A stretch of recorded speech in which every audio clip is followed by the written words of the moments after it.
It's more convenient for me, especially since my classes are so far apart and they're back to back. So I have classes from 12:30 to 12:45. No, 1:45, and then class at 2 to 2:30.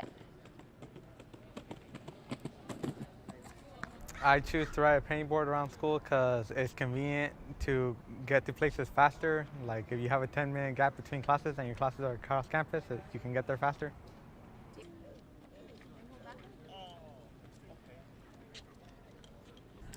I like to ride my scooter because it's much easier to get to my classes because I'm a slow walker. I don't know how to ride a skateboard and my bike's just too much to handle because I have a car.